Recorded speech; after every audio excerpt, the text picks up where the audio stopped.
नमस्कार किसान भाइयों, मैं लखन अपने YouTube चैनल लखन जर्नी पर आप लोगों का स्वागत करता हूं। और आज मैं अपने वीडियो के माध्यम से आपको वीकली समीक्षा रिपोर्ट जो कि प्याज पर हर संडे को आती है वो आपको बताने जा रहा हूं।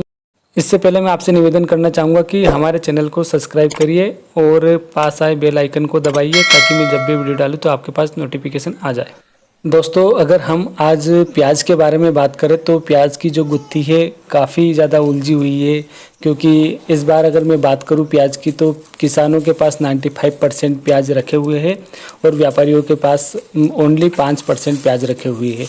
और प्याज को स्टॉक करने में व्यापारियों ने अपना हाथ खींच लिया है पीछे, जिस वजह से प्याज रौंद गए हैं, यानी प्याज के भाव नहीं मिल पा रहे हैं और ना ही कोई कंडीशंस बन पा रही है कि प्याज आगे जाके बढ़ने वाले हैं या कम होने वाले हैं।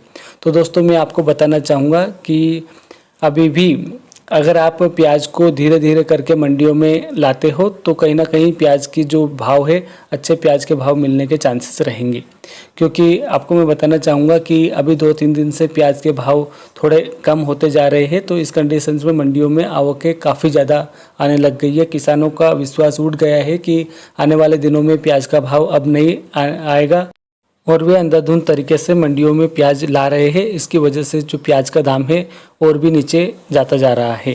तो दोस्तों, मैं आपसे निवेदन करना चाहूँगा कि आपका जो प्याज है 3 से 4 हिस्सों में बांट के आप धीरे धीरे करके अपना प्याज मंडियों में लाए, ताकि बैलेंस बनता चला जाए और प्याज का रेट कम भी ना हो और किसानों को भाव भी मिल जाए। दोस्तों, आपके मन में अभी एक डाउट आ रहा होगा कि आने वाले दिनों में प्याज के जो भाव है आगे और बढ़ने वाले हैं या नहीं, या इससे भी कम जाने वाले हैं। तो दोस्तों, मैं आपको ये चीज़ क्लियर करके चलता हूँ कि इस बार बारिश दक्षिण भारत में अच्छी हुई है। इस वजह से जो प्याज की फसल है वहाँ की काफ़ी ज़्यादा प्रभावित हुई है और महाराष्ट्र में भी प्याज की जो फसल है प्रभावित हुई है। तो कहीं ना कहीं इसका जो इफ़ेक्ट है प्याज के रेट्स पर पड़ेगा।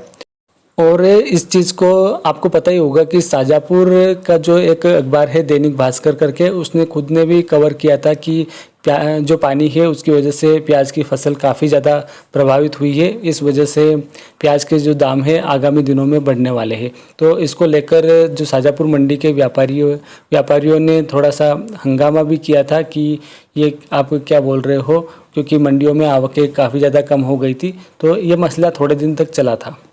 और दोस्तों, हम बात करते हैं राजस्थान के अलवर के जो प्याज है वो काफ़ी ज़्यादा मार्केट में उनके उत्पादन ज़्यादा होता है, तो वो प्याज में मतलब कहीं ना कहीं प्याज के रेट्स को गिरा देते हैं। तो अलवर का जो प्याज है दोस्तों, अभी मंडी में 2 महीने और नहीं आने वाले हैं, क्योंकि अलवर का जो प्याज है अभी कच्चा प्याज आ रहा है, यानी ग्रीन प्याज, जो कि प्याज के पत्ते सेल होते हैं। तो अभी जो बेस्ट क्वालिटी की जो प्याज है अभी अलवर की नहीं आई है, तो कहीं ना कहीं अक्टूबर लास्ट तक आने की चांसेस है। तो दोस्तों, अभी जो आने वाले 2 महीने हैं इनमें प्याज के जो दाम है बढ़ भी सकते हैं। और किसान भाइयों, अगर हम बात करें सरकार की, तो सरकार भी यानी नेफेड के माध्यम से प्याज का जो स्टॉक कर रही है, तो नेफेड केवल बेस्ट क्वालिटी के प्याज का ही स्टोर कर रही है, क्योंकि सरकार को भी डर है कि आगामी दिनों में अगर प्याज के भाव बढ़ते हैं तो उसे मार्केट को बैलेंस करने के लिए स्टॉक करना आरंभ कर दिया है। तो कहीं ना कहीं नेफेड जो प्याज का स्टॉक है करना प्रारंभ कर दिया है और नेफेड अच्छे क्वालिटी के प्याज ही खरीद रही है। और दोस्तों, अगर हम बात करें आयात निर्यात की कि प्याज आयात होने वाले हैं या निर्यात होने वाले हैं और क्या कंडीशंस बनने वाली है आगामी दिनों में, तो दोस्तों अभी की अगर मैं बात करूं दोस्तों, तो किसानों को बहुत सारी अफवाहें फैली हुई है कि प्याज निर्यात नहीं हो रहे हैं। तो दोस्तों, प्याज निर्यात अभी भी हो रहे हैं। दोस्तों, अगर हम निर्यातक देशों की बात करें तो अभी भी भारत के जो प्याज है हमारे पड़ोसी जो कंट्रीज़ है, जैसे श्रीलंका, मालदीव है, नेपाल, बांग्लादेश और भी जो अरब देश है उनमें भी हमारा प्याज निर्यात हो रहा है। तो कहीं ना कहीं दोस्तों प्याज तो निर्यात चल ही रहा है दोस्तों। तो ऐसा नहीं है कि प्याज निर्यात पर बिल्कुल बैन हो चुका है, कि प्याज निर्यात नहीं हो रहा है। देखो दोस्तों, मैं आपको पूरी कंडीशंस बताता हूं कि थोड़े दिन पहले मैंने आपको ये चीज़ बताई भी थी कि जो भारत ने एकदम से प्याज निर्यात बंद कर दिया था बांग्लादेश में। एक्चुअली दोस्तों, उस टाइम पे जो अमेरिका और जापान ने भारत के विरोध में WTO वर्ल्ड ट्रेड ऑर्गेनाइजेशन में एक विरोध किया था कि भारत बिना बताए प्याज निर्यात को बंद नहीं कर सकता। अगर भारत को प्याज निर्यात बंद करना तो 1 महीने पूर्व सूचना देना होगा। तो दोस्तों इस कंडीशन से भारत के जो भी जिन जिन कंट्रीज़ में भारत का प्याज निर्यात होता था उन कंट्रीज़ ने दूसरा ऑप्शन खोजना स्टार्ट कर दिया कि कहीं ना कहीं भारत के अलावा कहीं और से प्याज अगर मिल जाते हैं तो वे खरीद लेंगे, क्योंकि भारत कभी भी बंद कर लेता है, कभी भी निर्यात चालू कर देता है। इस सिचुएशन का फ़ायदा उठाते हुए पाकिस्तान ने उनके मतलब यानी पाकिस्तान के यहाँ के जो प्याज है उनका दाम कम करके दूसरे देशों को निर्यात करना चालू कर दिया, और साथ ही साथ चीन ने भी अपने प्याज का दाम कम करके दूसरे देशों को निर्यात करना चालू कर दिया।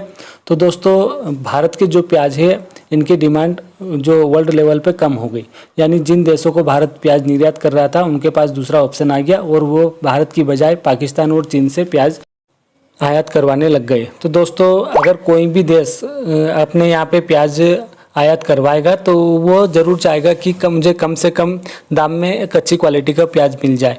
तो दोस्तों जो पाकिस्तान और चीन के प्याज है दूसरे देशों को कम दाम में अच्छे प्याज मिल रहे थे तो उन्होंने वहाँ से आयात करवाना चालू कर दिया, और भारत के प्याज उनको आयात करवाने के लिए महंगा पड़ रहा था, क्योंकि भारत का प्याज पाकिस्तान और चीन के प्याज से क्वालिटी में अच्छा है तो इसका दाम भी ज़्यादा है। तो इस वजह से यहाँ के प्याज की डिमांड कम हो गई है, क्योंकि ये प्याज भारत का प्याज वहाँ के देशों को महंगा पड़ रहा था और उनको दूसरा ऑप्शन भी मिल गया तो उन्होंने यहाँ पे आयात करवाना थोड़ा कम कर दिया है दोस्तों।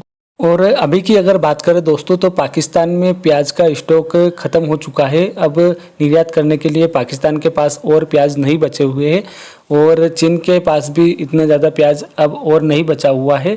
तो कहीं ना कहीं अगर दूसरे कंट्रीज़ को अगर प्याज की ज़रूरत पड़ती है तो भारत से ही डिमांड करेंगे। तो कहीं ना कहीं अगर भारत का प्याज दूसरे देशों में निर्यात होता है तो भारत के जो प्याज है उसका दाम बढ़ने के पूरे चांसेस रहेंगे। और दोस्तों हम बात करें तो इस बार पिछले साल की अपेक्षा अगर हम अगस्त माह की बात करें तो इस बार पिछले साल की अपेक्षा प्याज के दाम वैसे भी ज़्यादा है, और आने वाले दिनों में यानी 15 अगस्त के बाद पिछले साल भी निर्यात खुले थे, यानी भारत से प्याज निर्यात किए गए थे। तो इस बार भी कहीं ना कहीं जो 15 अगस्त है उसके बाद ही प्याज निर्यात के चांसेस बन सकते हैं। तो मे भी पॉसिबल है कि प्याज के दाम बढ़ जाए अगर प्याज निर्यात होता है तो किसान भाइयों आपसे निवेदन है कि अपना जो प्याज है धीरे धीरे करके मंडी में ले जाएं ताकि आपका भाव अच्छा मिल पाए। तो किसान भाइयों ये था प्याज को लेकर मेरा आकलन। तो अगर आपको अच्छा लगा हो तो आप लोग देखिए, और आपको प्याज बेचना है या नहीं बेचना है ये आप अपने विवेक पर निर्भर करें। आज के वीडियो में बस इतना ही। Thanks for watching.